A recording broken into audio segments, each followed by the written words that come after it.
Perkenalkan, kami kelompok satu ingin mempresentasikan kebijakan fiskal. Kebijakan fiskal ialah kebijakan ekonomi yang digunakan pemerintah untuk mengelola atau mengarahkan perekonomian ke kondisi yang diinginkan dengan cara mengubah penerimaan dan pengeluaran pemerintah. Kebijakan ini dibuat untuk mempengaruhi jalannya perekonomian dan menjaga keseimbangan ekonomi suatu negara. Dasar dari pembuatan kebijakan fiskal tak lain adalah teori John Maynard Keynes. Dalam teorinya, Keynes meyakini bahwa peningkatan atau penurunan pendapatan dan pengeluaran dapat mempengaruhi perekonomian negara. Kebijakan fiskal dipercaya dapat mengurangi pengangguran. Tujuan utama kebijakan fiskal ialah mengelola perekonomian agar tetap stabil. Tujuan kebijakan fiskal ada dua, yaitu kebijakan fiskal berfungsi UTK mengontrol tingkat harga agar tetap stabil di seluruh daerah pada suatu negara. Peningkatan perekonomian berbanding lurus dengan perkembangan industri dan pendapatan masyarakat.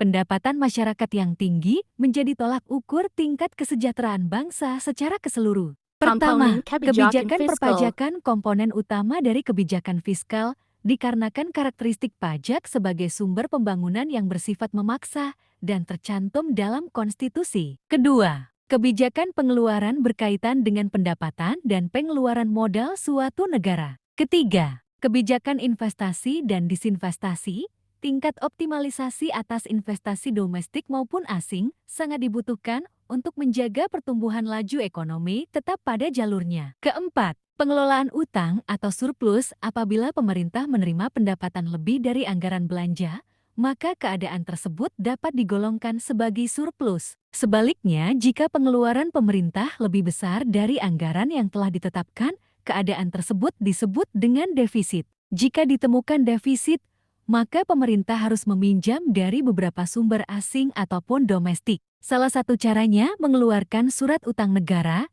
yang berarti menambah jumlah utang dan bunga. Pertama, kebijakan ekspansif. Pemerintah menggunakan kebijakan ini untuk mengakhiri fase kontraksi dari siklus bisnis ketika yang lain meminta bantuan dari terjadinya resesi. Kedua, kebijakan konstruktif bertujuan menghambat perekonomian dan menekan pertumbuhan inflasi.